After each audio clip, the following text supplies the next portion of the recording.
Assalamualaikum warahmatullahi wabarakatuh. Bismillah walhamdulillah wassalatu wassalamu ala rasulillah. Sahabat arah hidup yang disayangi Allah, kita bertemu kembali di Jejak Rasul episode ke-72.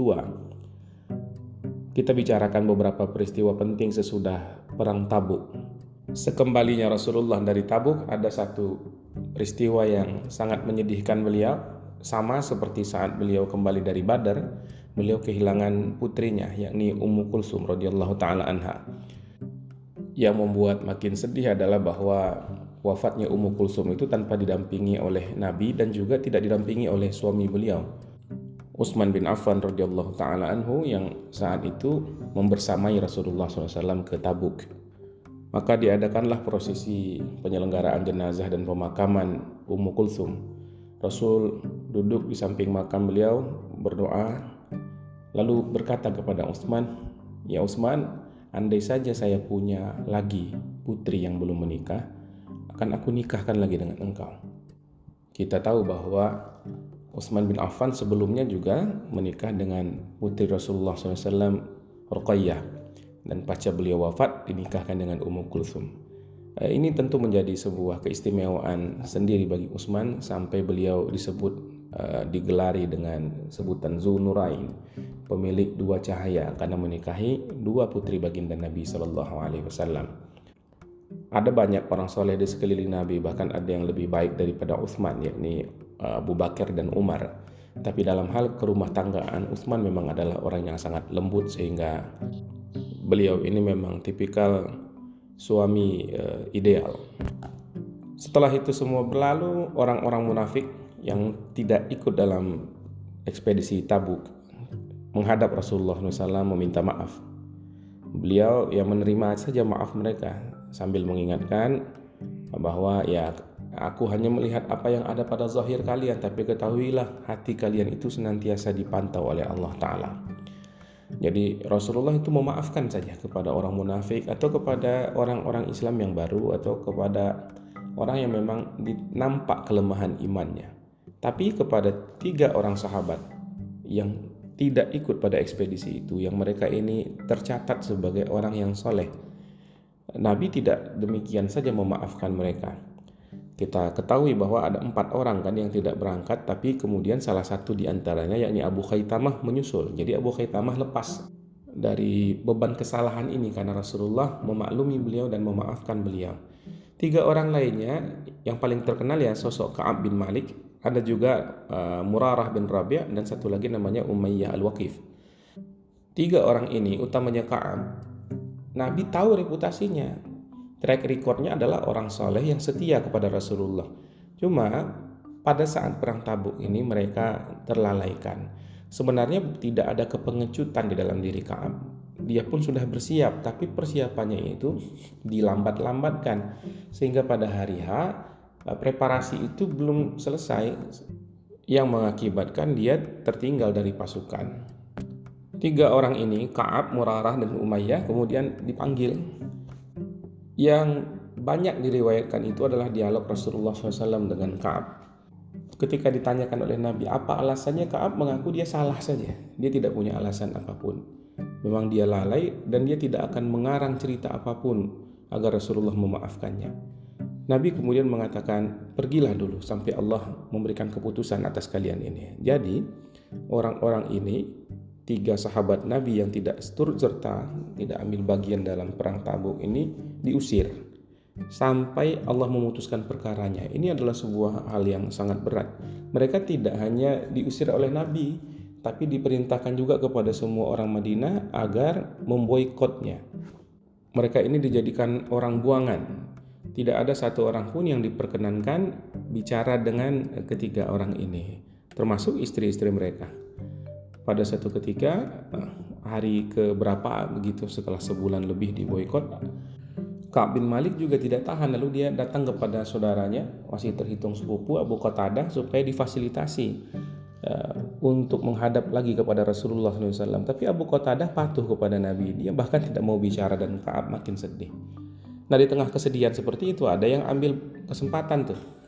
Tercatatlah bahwa ada orang-orang Nasrani yang berupaya mengambil hati atau memanfaatkan kesempatan itu supaya Ka'ab mau bergabung dengan mereka, convert begitu, konversi, murtad. Tapi Ka'ab sama sekali tidak tertarik dengan ide itu. Dia tahu dia salah dan dia mengerti betul bahwa iman yang dia pegang saat ini adalah pilihan terbaik dan inilah satu-satunya jalan kebenaran. Maka dia tetap konsisten. Setelah 50 hari mengalami pengusiran seperti itu, Ka'ab juga sudah berada di pinggir kota. Dia bikin tenda di situ, hidup sebagai orang yang sendiri. Datanglah ayat turun dari Allah Subhanahu wa taala, surah Taubah ayat 118 ya. Wa 'alal thalathati alladziina khulifu, dan terhadap 3 orang yang ditangguhkan itu. Ya tentu saja ini maksudnya adalah Ka'ab, Murarah dan Umayyah. Hatta idza daqat 'alaihimul ardu bima rahubat wa daqat 'alaihim anfusuhum wa dhannu an la malja'a minallahi illa ilaih. Sampai bumi yang luas itu jadi sempit bagi mereka, dan mereka juga mengerti, jiwa-jiwa mereka itu paham bahwa mereka tidak mungkin lari dari siksa Allah Ta'ala, melainkan kepada Allah harus pergi. Jadi kalau kita takut kepada Allah, ketakutan kita itu tidak seperti ketakutan terhadap makhluk. Kalau kita takut kepada makhluk, kita hindari. Tapi kalau kita takut kepada Allah, kemana akan menghindar? Maka la malja'a minallahi illa ilaih. Tidak ada jalan untuk lari dari siksa Allah, kecuali kita harus mendekat kepada Allah. Jadi kalau orang takut kepada Tuhan, merasa mendurhakai Tuhannya, maka kembali jalannya adalah bukan lari tapi taubat, kembali mendekat kepada Tuhan.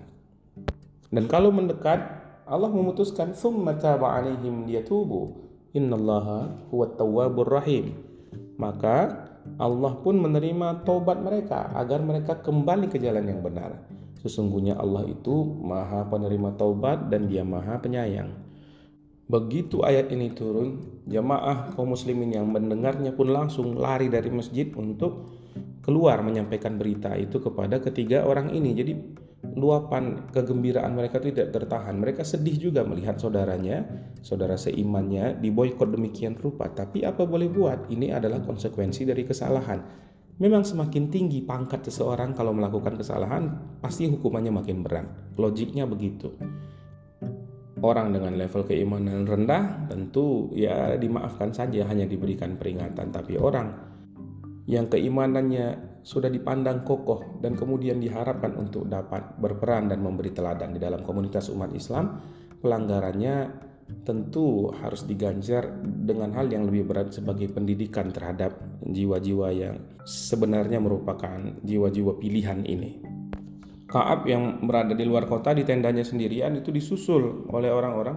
Ada yang berkuda ke sana mengabarkan, "Ka'ab, engkau sudah diampuni." Ka'ab pun langsung tersungkur, bersyukur kepada Allah Subhanahu wa taala atas berita itu, dan tidak menunggu lagi dia bersegera menuju ke masjid Rasulullah SAW. Sesampainya di Masjid Nabawi, Ka'ab masuk, menguluk salam, dan Rasulullah menjawab salamnya itu. Kali ini tidak dengan cemberut lagi. Rasulullah sangat sumringah begitu, muka beliau sangat gembira, berseri-seri, kata Ka'ab. Rasulullah katakan kepada Ka'ab, "Bahagialah engkau wahai Ka'ab di hari yang paling baik sejak engkau dilahirkan ibumu ke dunia." Ka'ab masih ingin mendapatkan kepastian lagi. Dia bertanya kepada Rasulullah, "Ya Rasulullah, apakah pengampunan ini dari engkau ataukah dari Allah?" Nabi mengatakan, "Ini dari Allah. Wahyu turun kepadaku tentang pengampunanmu." Maka Ka'ab makin gembira. Bukan hanya kebaikan hati Nabi saja yang memaafkan beliau, tapi ini adalah perintah langsung dari Allah Subhanahu wa taala. Seorang mukmin pasti akan sangat gembira kalau mengetahui taubatnya diterima oleh Tuhan. Apalagi yang lebih berharga selain ridho dari pencipta kita. Inilah yang didapatkan, karunia inilah yang diterima oleh 3 orang yang bersabar ketika diberikan hukuman oleh Rasulullah Sallallahu Alaihi Wasallam. Sahabat arah hidup yang Allah sayangi, masih ingat dengan Malik, pemimpin Hawazin yang sudah masuk Islam. Nah, sejak keislamannya, beliau ini bergiat sekali. Bani Saqif masih jumawa karena mereka mampu mempertahankan Taif dari kepungan Rasulullah SAW tempoh hari. Tapi dengan masuk Islamnya Malik, mereka mengalami kesusahan yang amat sangat. Mereka terkepung dari semua penjuru. Setiap kabilah yang diutus keluar untuk ada urusan apa begitu, diserang. dirampas hartanya. Bahkan mereka tidak bisa dengan leluasa menggembalakan unta mereka atau domba mereka ke padang rumput karena ada resiko di situ. Siapa? Resikonya tentu dari pasukannya Malik. Malik juga sudah kasih pengumuman kepada mereka, memberikan warning, setiap orang Sakif yang ditangkap itu akan dihukum bunuh, kecuali kalau mereka menyatakan tunduk atau melepaskan keyakinan keberhalaannya. Namanya Malik ini adalah orang yang backgroundnya seorang panglima tempur, ya memang pendekatannya agak begini, maksa. Tapi setelah beberapa bulan paksaan ini efektif juga. Orang-orang Bani Sakif ini sadar bahwa mereka itu harus melakukan sesuatu supaya keamanan masyarakatnya, hartanya, tanahnya, hewan-hewan ternaknya itu bisa terjamin, dan cara yang paling rasional untuk ditempuh adalah menghadap kepada Nabi di Madinah. Maka dikirimlah utusan. Waktu sampainya delegasi dari Taif ini, orang-orang Bani Sakif ini ke Madinah, itu hampir bertepatan dengan kepulangan pasukan muslim dari Tabuk. Jadi Rasulullah baru saja pulang, dan itu jatuhnya di awal-awal bulan Ramadan. Singkat cerita, berlangsunglah perbincangan dan sampailah kepada sebuah kesepakatan kalau mereka masuk Islam, maka wilayah mereka itu akan dilindungi, akan dijamin jadi wilayah protektoratnya Madinah. Tapi ada permintaan mereka ini yang tidak bisa dipenuhi oleh Rasulullah. Rasulullah tolak dengan tegas. Apa itu? Mereka minta supaya berhala Lat, nah Lata ini kadang-kadang dibaca Lata sesuai dengan teks di dalam Al-Quran, tapi ada juga yang membacanya dengan Latta. Jadi Latta ini supaya tidak dirusak dulu selama 3 tahun. Kata Nabi, nggak bisa, berhala mesti kita musnahkan. Kalau begitu 2 tahun ya Rasulullah. Rasulullah tetap menggeleng, tidak bisa. Kalau begitu 1 tahun. 1 tahun pun tidak boleh juga. Kalau begitu 1 bulan aja deh. 1 bulan juga nggak boleh. Nah, akhirnya mereka sampai kepada permintaan yang paling bawah lah, tawaran paling bawahnya, ya Rasulullah, Lata oke dihancurkan, tapi jangan kami. Utuslah orang lain untuk menghancurkannya. Nabi sepakat, maka ditunjuklah Mughirah bin Syu'bah untuk pergi menjalankan misi pemusnahan berhala tadi. Ditunjuk juga untuk membantunya dari pihak Mekah, yakni Abu Sufyan. Delegasi dari Taif tadi pun lega. Terus ada permintaan lagi, ya Rasulullah, kami ini minta keringanan untuk tidak perlu melakukan sholat. Nah, ini juga ditolak oleh Rasulullah. Tidak ada agama tanpa sholat. Justru sholat ini adalah bagian penting dari agama ini. Maka mereka pun terima. Lalu mereka pun bersyahadat dan masuk Islam. Karena itu bulan Ramadan dan syariat puasa juga sudah turun, mereka pun sempat menjalankan ibadah puasa di Madinah, lalu kemudian kembali ke Taif. Sahabat arah hidup yang disayangi Allah, penghancuran berhala memang satu hal yang penting di dalam misi dakwah Rasulullah SAW, karena ini adalah simbolisasi dari kemusyrikan. Kemusyrikan di alam pikiran saja itu sudah mengganggu kewarasan manusia, mencabut rasionalitas dari pikirannya, dan menghalanginya dari kebersihan hati dan kejernihan akal untuk bisa mengakses kebenaran dari Allah Subhanahu wa taala. Karena instrumen untuk menerima ilham dari Allah Subhanahu wa taala, untuk bisa menerima hidayah dari Allah Subhanahu wa taala, di antara yang terpentingnya adalah akal yang sehat dan juga hati yang bersih. Kalau satu di antaranya rusak, maka seterang apapun cahaya hidayah, mereka itu kondisinya akan seperti orang yang menutup mata rapat-rapat, jadi tetap gelap. Dan berhala adalah penutup mata mereka itu. Maka pemusnahan berhala-berhala, terutama yang besar-besar sebagai simbol kedikdayaan, politeisme dan juga paganisme, itu sudah dilakukan. Kita tempo hari bercerita tentang bagaimana Khalid bin Walid diutus untuk menghancurkan Uzza di Nakhlah. Uzza ini adalah berhalanya orang Quraisy, orang Kinanah, orang Mudar, dan sampai Rasulullah menyuruh kembali lagi kan Khalid, karena masih ada satu berhala yang tersisa yang luput dari penghancuran itu. Justru yang tersisa itu perempuan yang berambut terurai-urai kusut gitu. Nah, itulah jin konon katanya tempat penyembahan Uzza itu ada berhala-berhala, ada pohon-pohon, kemudian diselubung dengan semacam kain begitu. Dan di sana ada suara-suara yang setan sebenarnya itu berbicara dengan manusia, lalu itu yang dianggap Tuhan. Nah, manifestasi dari setan itu ada di patung wanita yang Khalid disuruh untuk kembali ke sana lagi oleh Nabi untuk menghancurkannya karena dia luput dari pandangan Khalid pada saat penghancuran yang pertama. Di tempat lain lagi, patung yang juga besar, Manah atau Manat, itu juga sudah dihancurkan. Manat ini sesembahannya orang Aus, orang Khazraj, dan orang Khuza'ah. Jadi masing-masing suku itu beda-beda Tuhannya. Tapi simbol yang paling besar ya 3 tadi. Selain ada Hubal di dekat Ka'bah, ada 3 sesembahan penting yang kuilnya besar-besar, dan mereka ini diyakini sebagai Tuhan-Tuhan yang merupakan anak-anak Allah. Nah, jadi Maha Suci Allah dari tuduhan seperti itu.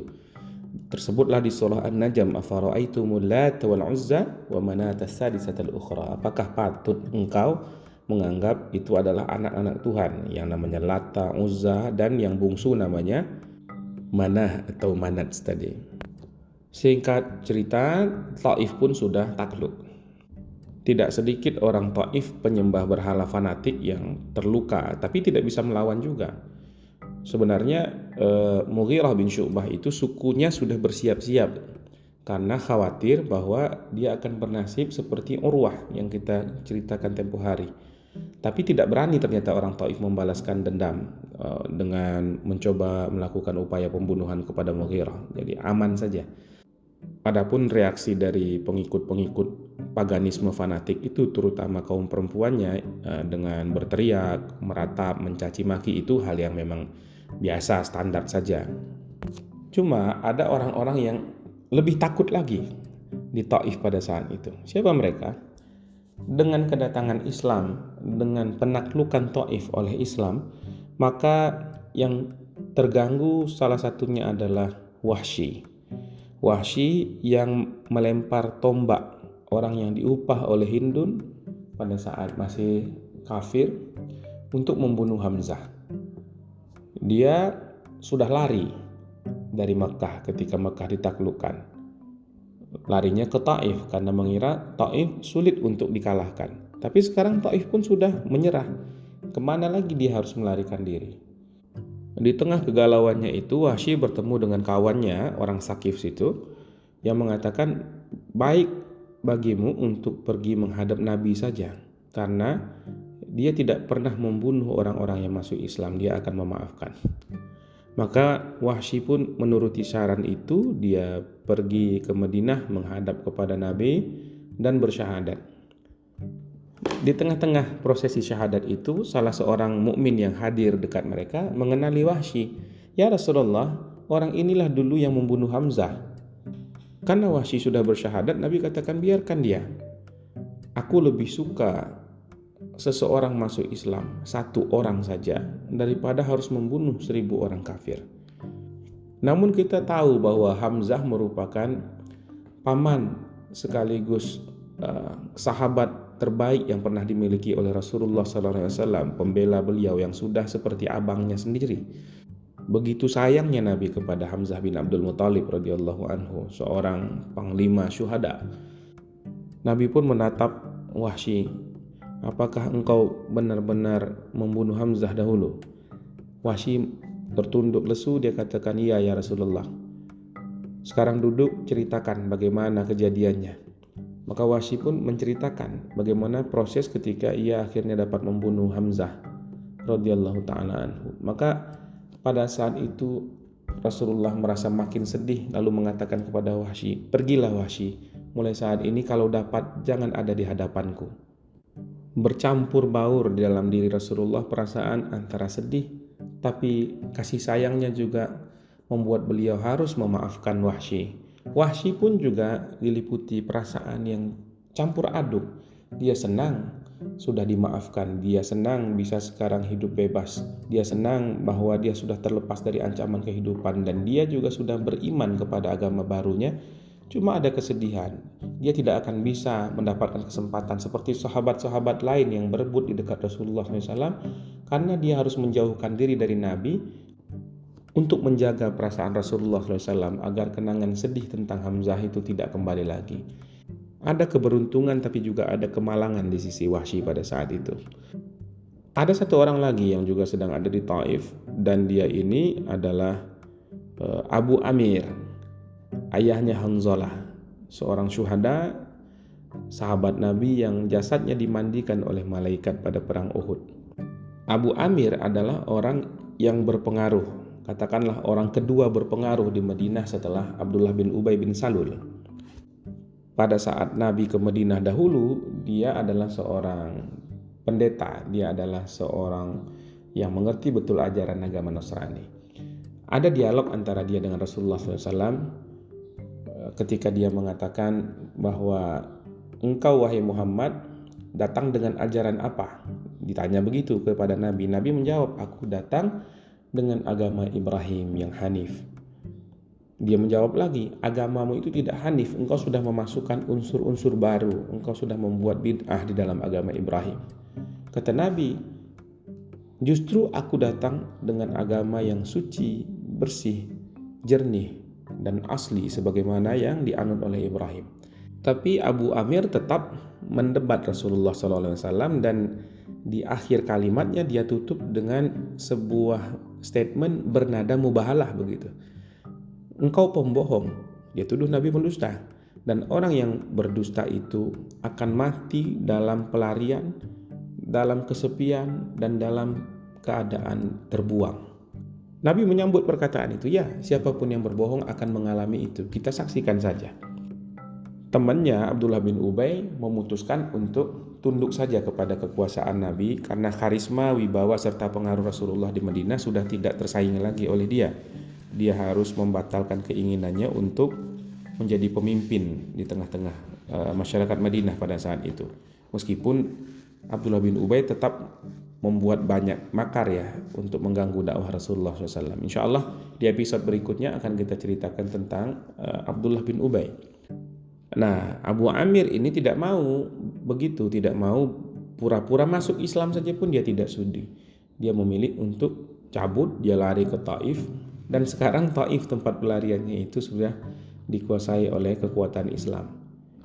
Nah, akhirnya dia memutuskan untuk lari lagi dari Taif.